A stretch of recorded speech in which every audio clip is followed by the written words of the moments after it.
इश्तिहारात की दुनिया भी अजीब है। यहाँ जो जैसा दिखता है वैसा है नहीं।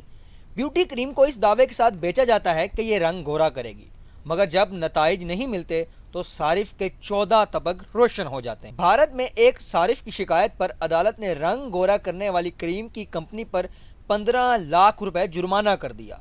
भारतीय मीडिया के मुताबिक नई दिल्ली से ताल्लुक रखने वाले जैन निखिल ने 2013 में शाहरुख खान का एक इश्तिहार देखा, जिसमें वो कंपनी की रंगत साफ और खूबसूरत करने वाली क्रीम फेयर एंड हैंडसम को इस्तेमाल करते हुए खूबसूरत नजर आने को कहते हैं। रिपोर्ट के मुताबिक इश्तिहार देखने के बाद निखिल ने कंपनी के मुकर्रर किए गए वक्त तक बाकायदगी से क्रीम को इस्तेमाल किया, मगर 3 हफ्तों बाद भी उसके रंग में कोई तब्दीली नहीं आई, जिस पर निखिल कंपनी के खिलाफ कंज्यूमर कोर्ट चला गया।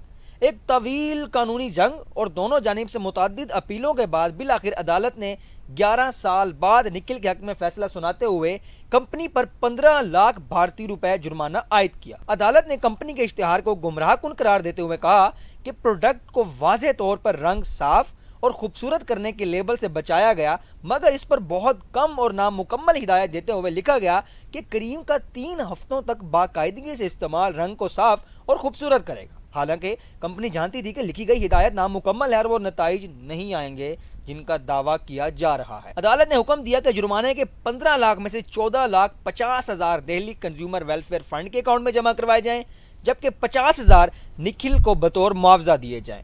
इसके अलावा अदालत ने कानूनी मुकदमात पर खर्च होने वाले 10,000 रुपए भी सारिफ को अदा करने का हुक्म दिया।